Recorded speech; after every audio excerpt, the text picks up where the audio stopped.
Maureen Wilcox had winning ticket numbers in 2 separate state lotteries in June 1980. Her Rhode Island lottery ticket had the number that won the Massachusetts lottery, and her Massachusetts lottery ticket had the number that won the Rhode Island lottery. What sort of luck, or bad luck, is that? Certainly not the sort of luck over which anyone could exert much influence. Psychologist Richard Wiseman believes that by understanding our own behaviour and fine-tuning our attitudes to the fortunes and misfortunes of our lives, we can begin to control our luck. He runs a non-profit luck school at the University of Hertfordshire in the interests of academic research. What concerns me is luck in life. It's people who are always in the right place at the right time, have a charmed life, or people who are always involved in accidents. There, I don't think it's going to be chance. I think there's something else going on, and it's that something that fascinates me. But it's nothing supernatural. Well, there's lots of ideas about why people are exceptionally lucky or unlucky. What my research is showing is that there isn't anything supernatural or magical going on. People are not born lucky or unlucky. It's to do with the way they're thinking, the way they're behaving. And once you understand the principles behind a lucky life, you can actually improve your own luck. When she first came to luck school, Tracy Hart believed herself to be an extremely unlucky person. It's quite bizarre. I never had bad luck come in threes, as it generally does for most people. It would come in 15s, 21s, 28s, whatever. It would be a long run of misfortune. Horrendous things happened to me, falling down holes, concussion. For 1 hour of play with my daughter, laid me up for 8 weeks. So this was like typical for me. If there was a hole, I'd fall down it. So was this making you unhappy? Oh, yeah. I mean, I suffered with depression and that, because when you have such bad luck constantly happening to you, I became very, very depressed. You had a fixed idea that this was your fate. Yep. This was me. And even in love, I was unlucky. Yeah. What happened there? I've only ever had 2 long-term relationships in my life.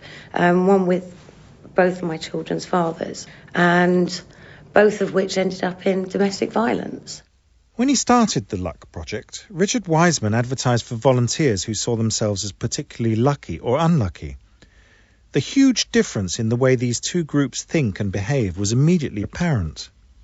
The result of 10 years of experimental research and long-term observation of 400 subjects is contained in his book, The Luck Factor. Improving your luck boils down to 4 simple principles.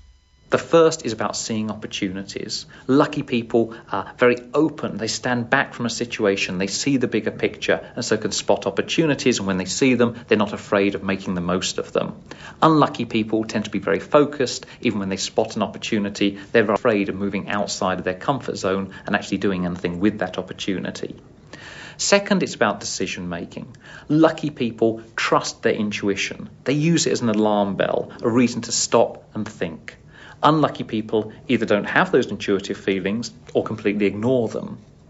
Third, it's also about optimism, about expectations. Lucky people expect to be lucky in the future, and those positive expectations have the power to be self-fulfilling prophecies and actually create some of the good fortune in their lives. And finally, it's about how they cope with bad luck. When the smallest negative event happens to the unlucky person, it just drags them down, convinces them they're always going to be unlucky. Lucky people are able to cope and even thrive on those negative life events, to make the most of them, to rebound from them, and actually carry on living a lucky life.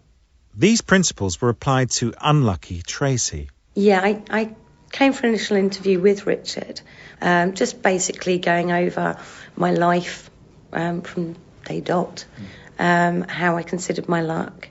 And then he gave me a set of rules that I had to keep every day. And the set of rules I had to abide by. And these were sort of calculated through my level of bad luck, or view that I had that level of bad luck. And several of those were like, look on the bright side, which I did. Tracy's attitude to luck swung to such an extent that she even believes a recent run of successes at bingo can be credited not to chance, but to luck school, though this is not a claim Richard Wiseman would make. The school has, however, made a fundamental difference to her life. Well, because the luck kind of changed. I haven't fallen down any holes, I will admit. I haven't had any more accidents since that. Well, not severe ones anyway. Love life has taken off immensely. Very, very nice man.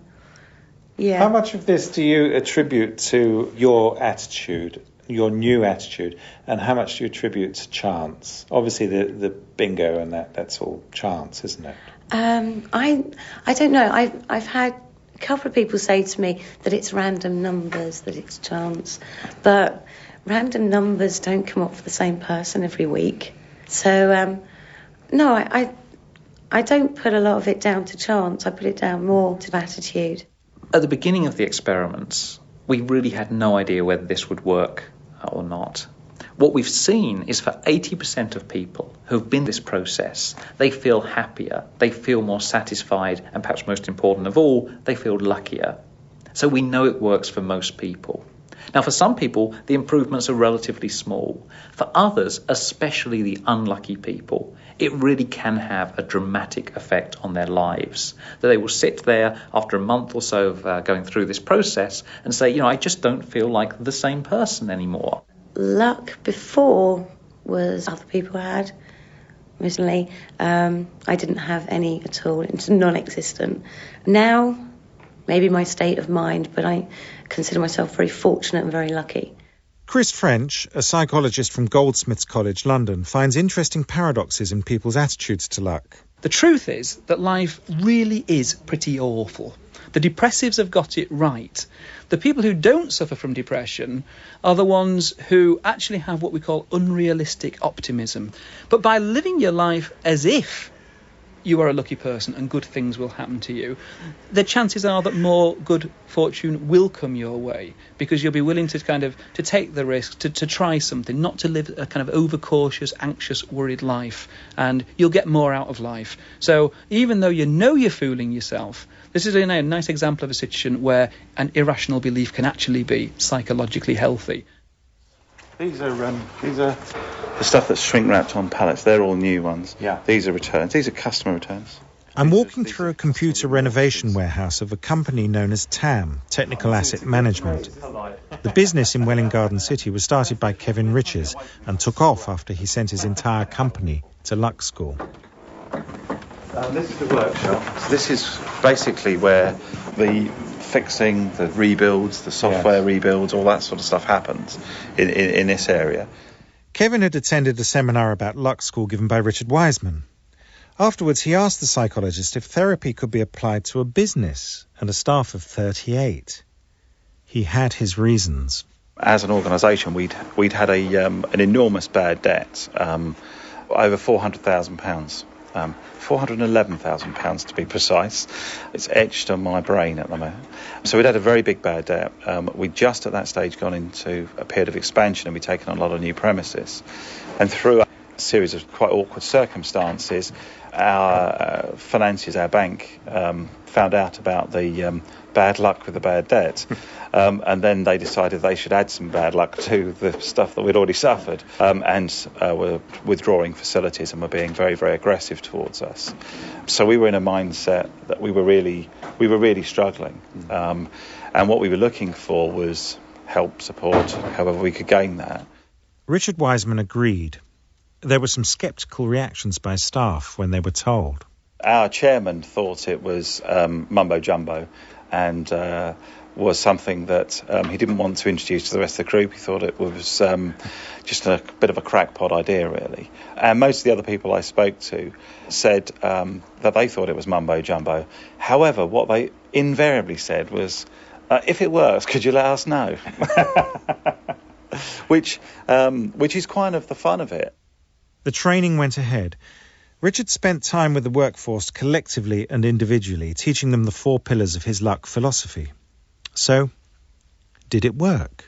It did work, and it worked. It worked on a fiscal level, which is the one that we all are measured on. It worked, and our turnover was up 20% month on month over the period that Richard was working with us. Oh. So a tremendously good period, and I'm pleased to say that's continued. And we had a record month last month. In fact, I last saw Richard 3 months ago, and we'd had a record month then. So business is going from strength to strength. Now, this 20% month on month increase could have happened anyway. It could have been just chance that your time was waiting to happen anyway. It could have been chance, and I accept that, and that's a comment that lots of people have made. However, working in the business and actually looking at the opportunities that arose and the way we handled those opportunities and the way people here spotted things just with a mindset, we believe that it has been a great contributing factor to that. Were there any illuminating moments when members of staff realised things were clicking in the right way? We had a couple of those. We had one where a client we'd been servicing for many years, one of our people, he was probably one of our most ardent sceptics because of some of the teaching of the Luck School and the Luck Diary about a bit more open-mindedness and taking the blinkers off. Actually spotted that not only could we do the work we were doing, we could also do the maintenance work. And that's resulted in a revenue stream of £9,000 a month. And that's one of our most vocal sceptics about the whole process. And as he said to me, it was just lucky that I spotted it. Are you now a luckier company? Undoubtedly we are a luckier company, and undoubtedly we'll keep it up. I think the with TAM was fascinating. First of all, it was great that they were open to the idea of actually having a psychologist come in and try and create a luckier company. It's a kind of crazy idea in some ways, so it was great they were open to that. Second, it also presented some really interesting issues because, there's a group of people that all work together, and how do you transfer the principles from individuals to a whole group of people, to a whole organisation? But what we were delighted to see was exactly the same pattern of results. What works on the individual level works on the group level, and also works within a business, within an organisational setting. So Luck School can change the lives of individuals and businesses. How does Richard Wiseman sum up its potential? I think the moral of the research is this notion that your future is not set in stone, that thinking you're an unlucky person is one of the most dangerous beliefs you can have, but you can change. And now we have a scientific understanding of luck. We know what really lays behind a lucky life. We can show people how to actually create their own good fortune. Has this worked in your life? No, it's a bit of a disaster. No. Well, that's luck. Not necessarily a terrifying brute unknown that suddenly chops our legs off at me, but a more malleable, optional future, which with the right approach and response, we can help to direct ourselves, growing taller and stronger as we go. Knowing this, I can respond better to that email chain letter I received in the first programme. This letter, originating from a friend's accountant, claimed to have the power to grant me a wish and bestow luck if I forwarded it to my friends. If I didn't, it promised me a year of bad luck. Well, I'm not forwarding it, but I'm not accepting the year's bad luck either. However, I will make a wish. I wish my friend's accountant will feel suddenly compelled to fling off her clothes, climb onto the nearest traffic bollard and sing On the Good Ship Lollipop. That, even if it only happens in my imagination, will make a good start to my shiny and lucky future. I Should Be So Lucky was presented by Martin Plimmer and produced by Brian King. It was a testbed production for BBC Radio 4.